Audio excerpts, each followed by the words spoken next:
लोके अस्मिन् कुलनायके तस्मात् सेव्यं गुरु नित्य अर्थ भक्त संजीवितम्।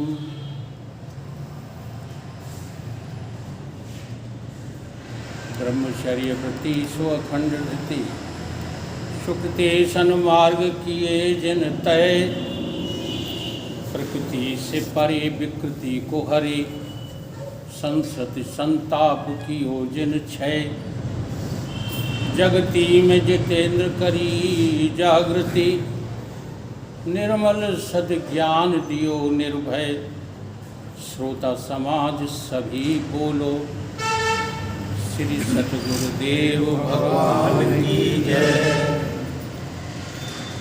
नाश्ता नहीं किया है तो मिल जाएगा, राकेश जी ने व्यवस्था की है।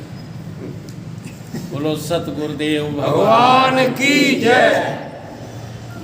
पता लगना चाहिए कि सत्संग हो रहा है।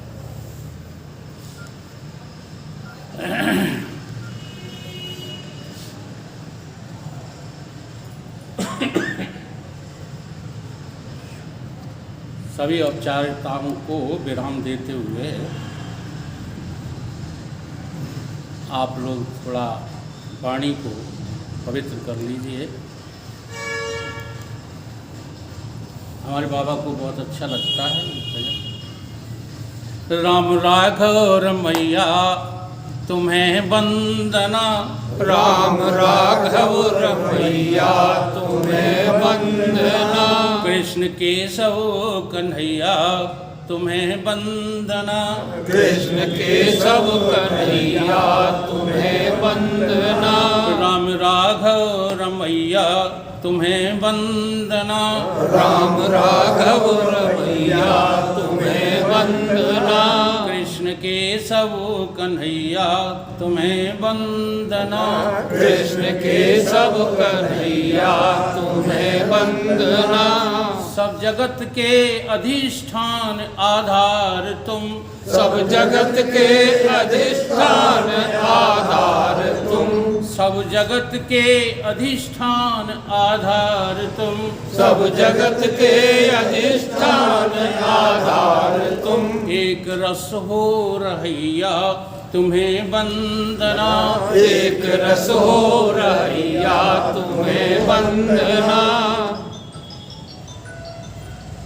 संसार में एक ही वस्तु ऐसी है जो सबका अधिष्ठान है और सबका आधार भी है। दूसरी कोई जो है वस्तु नहीं होकर के वो अवस्तु ही है, जो अधिष्ठान नहीं है, आधार नहीं है। अब दृष्टांत में तुम उसको ले सकते हो आधार और अधिष्ठान, लेकिन जब तुम दाष्टान्त में उतरोगे तो वो भी जो है आधार और अधिष्ठान नहीं होगी। जैसे उदाहरण देते रहते हैं महाराज जी, मिट्टी का और बर्तनों का और मकानों का, तो हर मकान हर बर्तन का अधिष्ठान भी मिट्टी ही है और आधार भी मिट्टी ही है। लेकिन मिट्टी अपने आप में सबका अधिष्ठान और आधार नहीं है।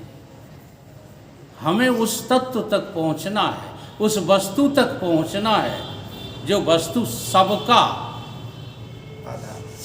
आधार है, सबका अधिष्ठान है। सब जगत के अधिष्ठान आधार तुम, सब जगत के अधिष्ठान आधार तुम, एक रस हो रहिया तुम्हें वंदना, एक रस हो रहिया तुम्हें वंदना, राम राघव रमैया तुम्हें वंदना, राम राघव रमैया तुम्हें वंदना, कृष्ण केशव कन्हैया तुम्हें वंदना, कृष्ण केशव कन्हैया तुम्हें वंदना। हो निराकार साकार सतगुरु बने, हो निराकार साकार सतगुरु बने। हमारा जो परम आराध्य है, जो सतगुरुदेव भगवान हैं, वो सदैव हैं। ऐसा कोई पल नहीं है जब वो मौजूद ना हो, लेकिन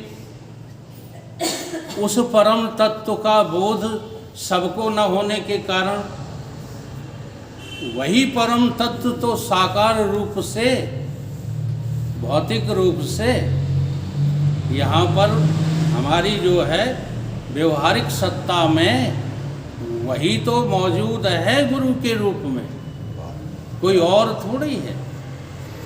जैसे उस दिन सत्ता की चर्चा की थी, तो अब व्यवहारिक गुरु को स्वीकार न करके सीधा तुम अध्यात्म गुरु को स्वीकार करना चाहते हो, तो ये तो तुम्हारा केवल अहंकार है, केवल अहंकार। जो निराकार हैं, निर्गुण हैं, और वही तो जो है साकार रूप से साक्षात हमारे सामने, हमारी भौतिक दृष्टि के सामने विराजमान है। हो निराकार साकार सतगुरु बने, हो निराकार साकार सतगुरु बने। ज्ञान दे तम हटैया तुम्हें वंदना, ज्ञान दे तम हटैया तुम्हें वंदना। ज्ञान दे तम हटैया तुम्हें वंदना, ज्ञान दे तम हटैया तुम्हें वंदना। कृष्ण के सब कन्हैया तुम्हें वंदना, कृष्ण के सब कन्हैया तुम्हें वंदना। राम राघव रमैया तुम्हें वंदना, राम राघव रमैया तुम्हें वंदना। है विनयक विज्ञान के चित्त में, विनयक विज्ञान के चित्त में। विज्ञान नाम जो है एक संत का भी है, और विज्ञान नाम तुम्हारी अपनी बुद्धि का है। तुम्हारी अपनी बुद्धि में कौन विराजमान है और आप किसको विराजमान रखना चाहते हैं? तो बुद्धि में जो विराजमान है ना, वही आपका स्वरूप है।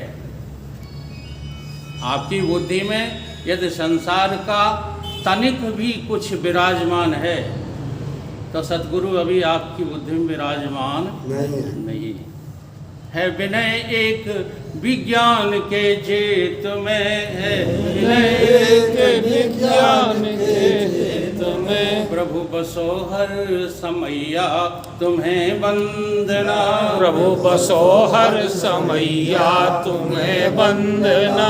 प्रभु बसो हर समैया तुम्हें वंदना। प्रभु बसो हर समैया तुम्हें वंदना।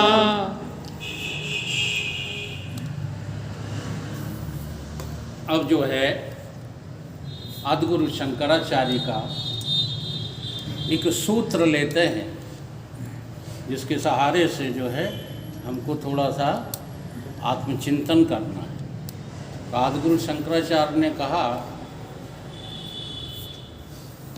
आत्मा तो सततम प्राप्तो अपि असतवत अविद्या। आत्मा तो जो है सदैव प्राप्त है, परंतु ये असतवत, ये अप्राप्त सी क्यों लगती है? अविद्या, अज्ञान के कारण। समष्टि में जो है हम उसी शब्द को अज्ञान कहते हैं, व्यष्टि में जो हमको अविद्यमान रूप से हमें मजबूर कर देती है अपना स्वरूप न समझने को, अविद्या। तो इसके चक्कर में न पड़ा करो कि अज्ञान दूर करें कि अविद्या। अविद्या दूर हो गई तो अज्ञान दूर हो ही जाएगा।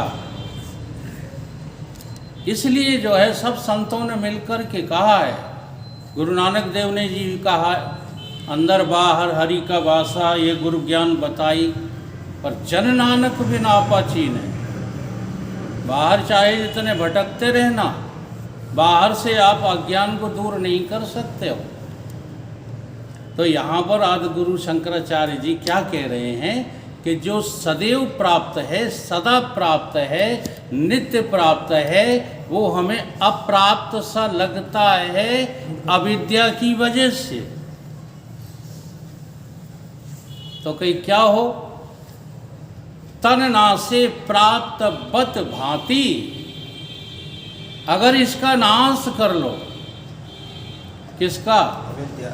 अविद्या का, तो जो तुम्हें अप्राप्त सा लग रहा था ना, वो प्राप्त सा लगने लगेगा।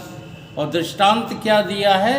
स्वकंठा भरणम यथा, जैसे किसी जो है महिला के गर्दन में जो कंठा होता है ना, वो विलुप्त हो जाए, और ढूंढने चली तो बहुत परेशान हुई, और मिला तब कहाँ मिला? विचार सागर में भी आया है ऐसा ही एक दोहा, कर को कंकन खोयो ऐसो भ्रम भयो, ज्ञान ते मिलित इमि प्राप्ति प्राप्ति जानिए। कहीं खोया नहीं है, खोया कहे सो बाभरा, और पाया कहे सो कूर। खोया पाया कुछ नहीं, ज्यों का त्यों भरपूर। असल में हमारी जो आदत है वो क्या पड़ गई है, इस बात पर गहन चिंतन नहीं है, अच्छे अच्छे विद्वानों का नहीं है श्रीमान जी, बुरा लगे तो लग जाए। कि हम जो कुछ देखते हैं, जो कुछ भी देखते हैं, उससे प्रभावित हुए बिना हम रहते नहीं हैं। जो कुछ भी देखते हो, आपने जहाँ भी दुश्मन देखा तब दुश्मनी आपके हृदय में जगी है, ध्यान दो इस बात पर। अपोजिट देखा, स्त्री ने पुरुष देखा,